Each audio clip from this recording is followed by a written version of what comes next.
다 함께 사도신경하심으로 2025년 12월 2일 화요일 온라인 아침 기도회 하나님께 올려드리겠습니다. 전능하사 천지를 만드신 하나님 아버지를 내가 믿사오며 그 외아들 우리 주 예수 그리스도를 믿사오니 이는 성령으로 잉태하사 동정녀 마리아에게 나시고 본디오 빌라도에게 고난을 받으사 십자가에 못 박혀 죽으시고 장사한 지 사흘 만에 죽은 자 가운데서 다시 살아나시며 하늘에 오르사 전능하신 하나님 우편에 앉아 계시다가 저리로서 산자와 죽은 자를 심판하러 오시리라. 성령을 믿사오며 거룩한 공예와 성도가 서로 교통하는 것과 죄를 사하여 주시는 것과 몸이 다시 사는 것과 영원히 사는 것을 믿사옵나이다. 아멘. 찬송가 391장 찬송하시겠습니다.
하나님 아버지 감사합니다. 오늘도 새 생명의 축복을 예비하시고 저희들을 불러주셔서 영생의 말씀을 받고 하루를 시작하게 하심을 감사드립니다. 이 시간에도 주님께서 저희들을 위해 베푸시는 말씀을 통해 저들의 심령이 다시 새롭게 되어 하나님 보좌 우편에서 저희들을 응원하시는 주님께만 시선을 고정하고 주님께 피하는 자를 위하여 인생 앞에 베푸신 은혜로 사는 하루가 되게 하여 주옵소서. 또한 오늘도 선한 목자 되신 주님께서 이끄시는 대로 순종하며 살아가므로 모든 상황 속에서 늘 붙드시고 승리케 하시는 은혜를 누리며 하나님께 영광 돌리는 하루가 되게 하여 주옵소서. 감사드리오며 우리 주 예수 그리스도 이름으로 기도드리옵나이다. 아멘. 자, 이 시간에 하나님이 주시는 말씀은 느헤미야 6장 1절부터 14절까지 말씀 보겠습니다. 자, 화면을 보시면서 느헤미야 6장 1절부터 함께 합독하시겠습니다. 산발락과 도비아와 아라비아 사람 게셈과 그 나머지 우리의 원수들이 내가 성벽을 건축하여 허물어진 틈을 남기지 아니하였다 함을 들었는데 그때는 내가 아직 성문에 문짝을 달지 못한 때였더라. 산발락과 게셈이 내게 사람을 보내어 이르기를 오라 우리가 오느 평지 한 촌에서 서로 만나자 하니 실상은 나를 해하고자 함이었더라. 내가 곧 그들에게 사자들을 보내어 이르기를 내가 이제 큰 역사를 하니 내려가지 못하겠노라. 어찌하여 역사를 중지하게 하고 너에게로 내려가겠느냐 하매 그들이 4번이나 이같이 내게 사람을 보내되 나는 꼭같이 대답하였더니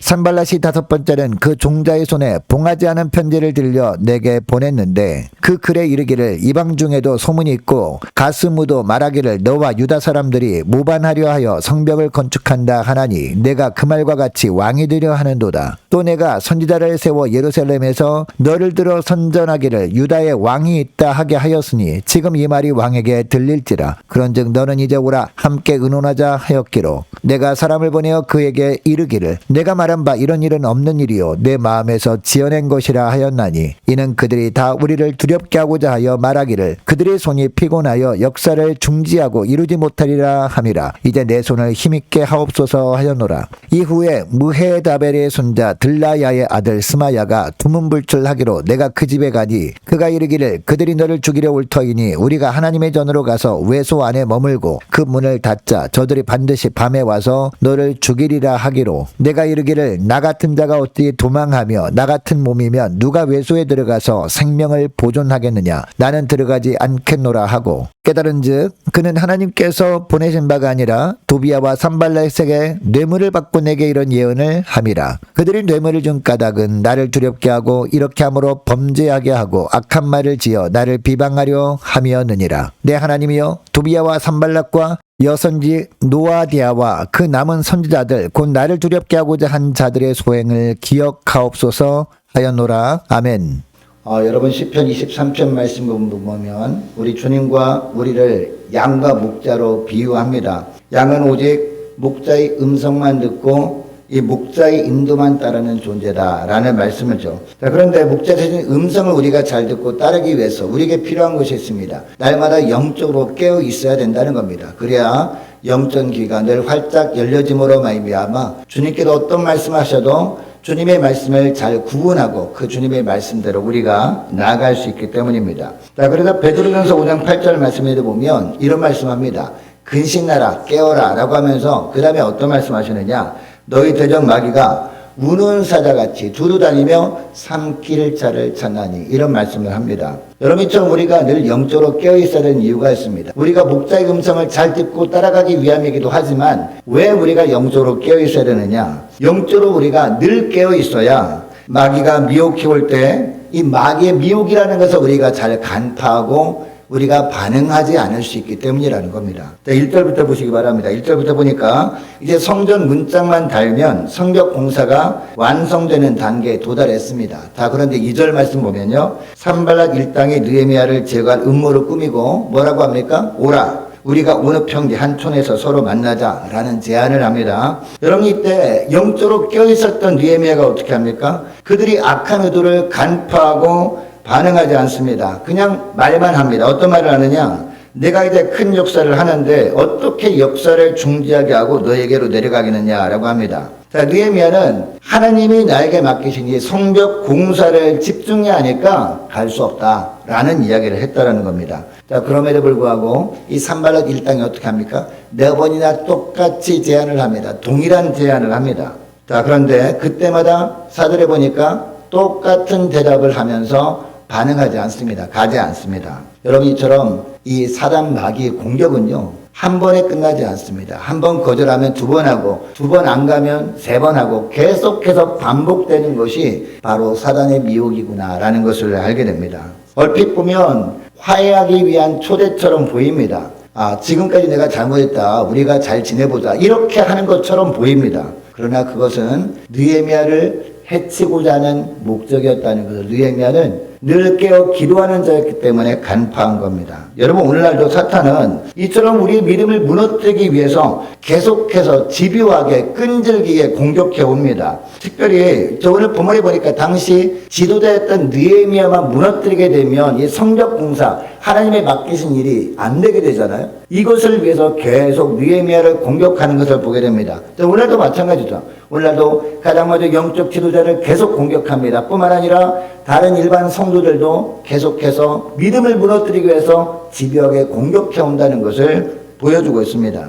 여러분, 그러므로 오늘날 우리에게 필요한 것이 무엇임을 알게 됩니까? 이 느헤미야 같은 영적으로 늘 깨어 있음으로 말미암아 하나님이 주시는 영적 분별력이 필요하구나라는 것을 우리가 알 수 있습니다. 자, 어떤 마귀의 유혹의 공격과 어떤 미혹에도, 사단의 공격에도 흔들리지 않도록 영적인 분별력을 허락해 주옵소서. 우리 교회 지도자들에게, 그리고 우리에게 영적인 분별력을 허락해 주옵소서. 늘 영적으로 깨어 있을 수 있도록 도와달라고 간절히 기도할 수 있는 저와 여러분 되시기를 축복합니다. 그리고 우리가 영적으로 늘 깨어 있어야 속임에 넘어가지 않을 수 있기 때문입니다. 이 사단 마귀는 간교하잖아요. 간교해서 넘어갈 수밖에 없도록 만들기도 하거든요. 자, 5절부터 보시기 바랍니다. 이번에는 산발락 일당이 어떻게 합니까? 계속해서 말로 해서 안 넘어가니까 인봉하지 않는 5번째 편지를 종자의 손에 들려서 느헤미야에게 보냅니다. 여러분, 인봉하지 않은 편지라는 것은 무슨 이야기입니까? 봉하지 않은 편지라는 겁니다. 누구나 꺼내서 볼 수 있는 그런 편지를 보냈다라는 겁니다. 여러분, 이처럼 봉하지도 않은 편지를 보냈다는 것은 그 편지 내용을 일반 백성들도 누구나 쉽게 볼 수 있도록 했다라는 것이죠. 7절에 보니까 그 편지 내용이 어떤 내용이었습니까? 유다에 왕이 있다 하게 하였으니 라는 구절을 보면 느헤미야가 반역을 꾀하고 있다는 괴소문이 일반 백성들에게 퍼지게 하려고 이처럼 계략을 꾸몄구나라는 것을 알게 됩니다. 심지어 왕에게 반역죄로 고발하겠다는 협박까지 하는 내용이 그 편지에 들어있었습니다. 자, 그럼에도 불구하고 느헤미야는 어떻게 합니까? 이 산발랏의 이 음모에 대응하면서 구절을 보니까 어떻게 합니까? 하나님께 기도합니다. 이제 내 손을 힘있게 하옵소서, 이렇게 간절히 기도하고 있습니다. 여러분, 느헤미야는 이처럼 끝까지 하나님을 경외하는 사람답게 기도로 어려움을 극복해 나가고 있습니다.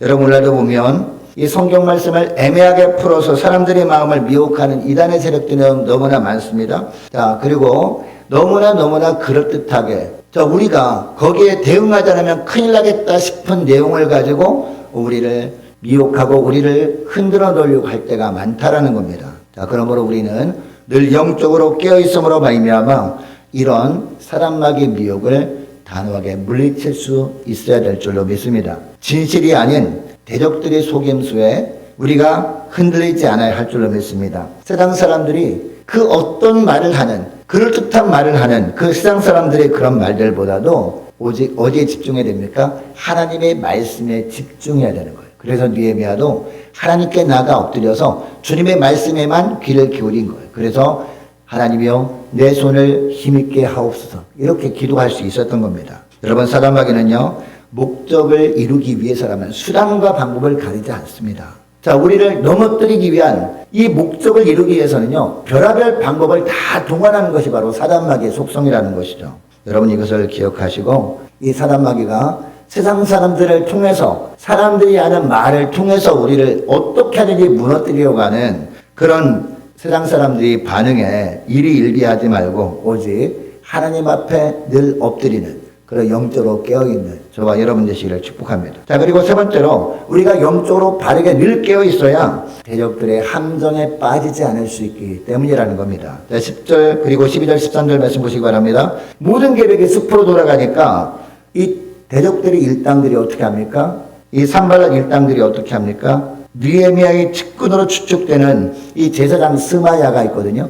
이 스마야를 매수해가지고 거짓으로 예언을 하게 합니다. 자, 10절 말씀 보시기 바랍니다. 하나님의 전으로 가서 외소 안에 머물고 그 문을 닫자. 저들이 반드시 밤에 와서 너를 죽이리라. 스마야가 이렇게 예언을 합니다. 이처럼 하나님의 말씀을 잘 아는 사람들, 그것도 이 느헤미야 측근으로 추정되는 이 스마야를 통해서 이야기를 함으로 말미암아 어떻게 하든지 이처럼 이 사람막의 미혹에 넘어갈 수밖에 없도록 하려고 하는 그런 계략을 꾸몄던 겁니다. 자, 그러니까 이 말은 무슨 얘기예요? 여러분, 느헤미야가 이처럼 성전 외소에 들어갈 수 있습니까? 제사장들만 들어갈 수 있는 곳인데, 만약에 제사장들만 들어갈 수 있는 곳에 자기가 살라고 들어간다면 어떻게 되겠습니까? 율법을 어긴 자라고 찍힘을 받게 되잖아요. 그래서 하나님께서 징계를 하는 것을 겪을 수밖에 없거든요. 그래서 성소에 들어갈 수 없는 느헤미야를 자기 목숨 하나 부지하고자 성소에 들어가게 함으로 말미암아 이 성전을 모독하고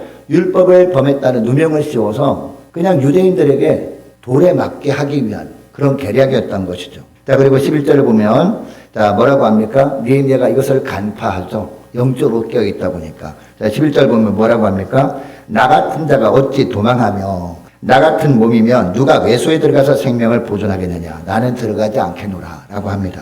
여러분, 느헤미야가 이렇게 했던 이유가 있습니다. 자신은 비겁하게 율법까지 어겨가면서 성전에 숨어서 생명을 부지할 수는 없다. 나는 하나님을 경외하는 사람이기 때문에 이런 이야기를 합니다. 여러분, 느헤미야는 스마야가 대적에게 뇌물을 받고 자신이 죄를 범하도록 함정을 판 것임을 깨닫게 합니다. 하나님께서 깨닫게 하신 것이죠. 영적으로 깨어있다 보니까. 13절 14절에 보면 이런 가운데 느헤미야가 어떻게 합니까? 하나님밖에 없구나. 믿을 사람은 사람이 없구나. 사람은 믿을 존재가 아니구나. 오직 하나님밖에 없구나. 내가 그동안 친하게 지냈던 제사장이었던 스마야마저 내가 믿을 대상이 아니구나. 하나님밖에 없구나라고 하면서 하나님께 간절히 기도하죠. 이방 대적들 뿐만 아니라 이에 동조한 공동체 내부의 거짓 선자들을 하나님께서 심판해 주옵소서 이렇게 기도를 합니다. 여러분, 이 말씀을 통해서 우리가 깨닫게 된 사실이 있습니다. 우리 근처에 아무리 친하게 지내는 사람이라 그럴지라도 사람은 믿음의 대상이 아니구나. 믿음의 대상은 오직 하나님뿐이구나 라는 것을 우리가 깨닫게 됩니다. 자, 그리고 또 이 하나님의 말씀을 빙자해서 또 우리를 넘어뜨리게 할 수 있는 것이 바로 사단의 계략이구나. 이것을 우리가 알게 됩니다. 그러므로 하나님의 온전하신 뜻이 무엇인가 우리가 바르게 분별할 수 있도록 우리가 어떻게 됩니까? 날마다 영적으로 우리가 잠을 자면 안 되겠구나. 영적으로 우리가 지치면 안 되겠구나. 영적으로 깨어있어서 바른 분별력 가지고 살아가야 된다는 것을 우리가 다시 한번 우리가 알게 되는 이 아침입니다. 여러분, 이것을 기억하시고 시간에 기도할 때 이렇게 기도했으면 좋겠습니다. 하나님, 대적들이 미혹해 올 때마다 이 사람막의 미혹이라는 것을 깨닫고 우리가 반응하지 않도록, 그리고 대적들이 속임에 넘어가지 않도록, 또 대적들이 함정에 빠지지 않도록 주님, 오늘도 늘 영적으로 깨어있는 저희들 되게 해 주옵소서. 그래서 그때마다 주님께서 주시는 바른 영적 분별력 가지고 살아갈 수 있는 복된 저희들과 또 우리 각 구역 식구들과 각 가정의 자녀들 되도록 도와달라고 이 시간에 함께 기도하기를 원합니다. 계속해서 기도하기를 원하는 것은 새롭게 선출된 2026년 임력원들을 위해서 함께 기도하기를 원하고, 올해 세워진 일꾼들 12월 말까지 끝까지 최선을 다할 수 있도록 충성하도록 기도해 주시기 바랍니다. 교회 재정을 위해서 함께 이 시간에 기도하기를 원하고, 유초동부 중고등부 청년부를 위해서, 남녀 전도회와 각 구역을 위해서, 또한 많은 환우들을 위해서 기도해 주시기 바랍니다. 특별히 우리 임광빈 목사님, 이방윤 성도님 아버님 빠른 회복을 위해서 기도해 주시기 바라고, 정혜성 집사님 부부 수술 준비 잘 될 수 있도록 함께 기도하기를 원합니다. 취업을 앞둔 우리 청년들을 위해서 선교사님들 가정들과 나라와 민족을 지켜 주옵소서 함께 기도하기를 원하고, 우리 교회 앞날을 위해서 저와 여러분이 가지고 나온 기도 제목을 놓고 이 시간에 함께 기도하기를 원합니다. 기도하겠습니다.